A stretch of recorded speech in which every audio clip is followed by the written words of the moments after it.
जया एकादशी व्रत कथा।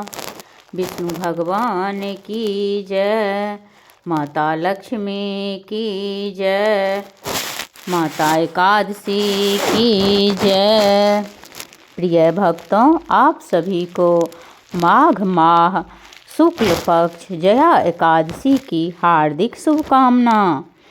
आप सभी के जीवन में भगवान विष्णु, माता लक्ष्मी और माता एकादशी सदा सुख शांति बनाए रखें।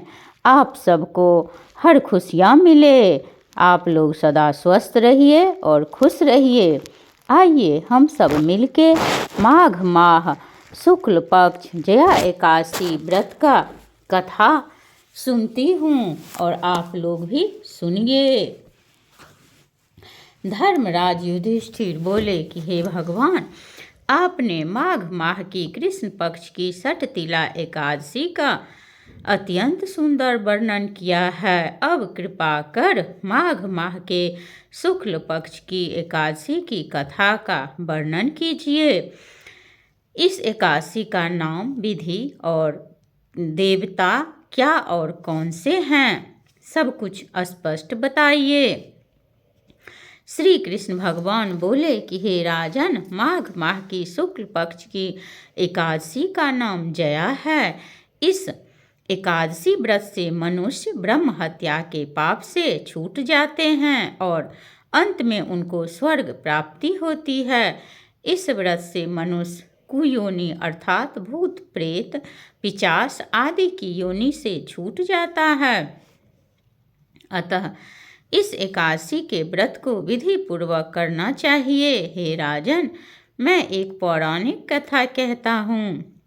एक समय इंद्र नागलोक में अपनी इच्छा अनुसार अप्सराओं के साथ रमन कर रहे थे। गंधर्व गान सुन रहे थे। वहाँ गंधर्वों में प्रसिद्ध पुष्पवंत, उसकी लड़की तथा चित्रसेन की स्त्री मलिन ये सब थे। उस जगह मलिन का लड़का पुष्पवान और उसका लड़का माल्यवान भी था। उस समय पुष्पवती नामक एक गंधर्व स्त्री माल्यवान को देखकर मोहित हो गई और कामबाण से चलायमान होने लगी। उसने रूप, सौंदर्य, हाव भाव आदि द्वारा माल्यवान को वश में कर लिया। पुष्पवती के सौंदर्य को देखकर माल्यवान भी मोहित हो गया। अतः ये दोनों कामदेव के वश में हो गए। परंतु फिर भी इंद्र के बुलाने पर नाच गाने के लिए जाना पड़ा और अप्सराओं के साथ गाना शुरू किया। परंतु कामदेव के प्रभाव से इनका मन न लगा और अशुद्ध गाना गाने लगे। उनकी भाव भृंगियों को देखकर इंद्र ने इनके प्रेम को समझ लिया और इसमें अपना अपमान समझकर इंद्र उन्हें श्राप दे दिया कि तुम स्त्री पुरुष के रूप में मृत्युलोक में जाकर पिशाच का रूप धारण करो और अपने कर्मों का फल भोगो। इंद्र का श्राप सुनकर ये अत्यंत दुखी हो गए और हिमाचल पर्वत पर पिशाच बनकर दुख पूर्वक अपना जीवन व्यतीत करने लगे। रात दिन में उन्हें एक क्षण भी निद्रा नहीं आती थी।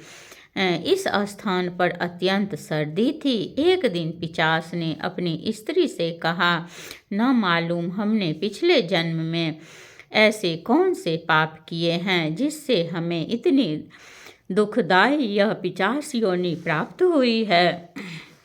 दैवयोग से एक दिन माघ माह के शुक्ल पक्ष की जया नाम की एकादशी आ गई। इस दिन दोनों ने कुछ भी भोजन न किया और न कोई पाप कर्म ही किया। इस दिन केवल फल फूल खाकर ही दिन व्यतीत किया और महान दुख के साथ पीपल के वृक्ष के नीचे बैठ गए। वह रात्रि इन दोनों ने एक दूसरे से चिपटकर बड़ी कठिनता के साथ काटी। सर्दी के कारण उनको रात्रि में निद्रा भी न आई। दूसरे दिन प्रातः काल होते ही भगवान के प्रभाव से इनकी 50 देह छूट गई और अत्यंत सुंदर अप्सरा और गंधर्व की देह धारण करके तथा सुंदर वस्त्रों तथा आभूषणों से अलंकृत होकर नागलोक को प्रस्थान किया। आकाश में देवगण तथा गंधर्व उनकी स्तुति तथा पुष्प वर्षा करने लगे। नागलोक में जाकर इन दोनों ने देवराज इंद्र को प्रणाम किया। इंद्र को भी इन्हें अपने प्रथम रूप में देखकर महान आश्चर्य हुआ और इनसे पूछने लगे कि तुमने अपनी 50 देह से किस प्रकार छुटकारा पाया, सो सब बताओ। इस प्रकार माल्यवान बोले कि हे देवेंद्र, भगवान विष्णु के प्रभाव तथा जया एकादशी के व्रत के पुण्य से हमारी 50 देह छूट गई। इंद्र बोले कि हे माल्यवान, एकादशी व्रत करने से तथा विष्णु भगवान के पुण्य के प्रभाव से तुम लोग 50 देह को छोड़कर पवित्र हो गए हो। हम लोगों के भी वंदनीय हो गए हो, क्योंकि शिव भक्त हम लोगों के वंदना करने योग्य हैं। अतः आप तो धन्य हैं। अब तुम पुष्पवती के साथ जाकर विहार करो। हे युधिष्ठिर, इस जया एकादशी के व्रत करने से समस्त कुयोनि छूट जाती है। जिस मनुष्य ने इस एकादशी का व्रत किया है उसने मानो सब यज्ञ तप आदि कर लिए। जो मनुष्य भक्ति पूर्वक जया एकादशी का व्रत करते हैं वे अवश्य ही सहस्त्र वर्ष तक स्वर्ग में निवास करते हैं।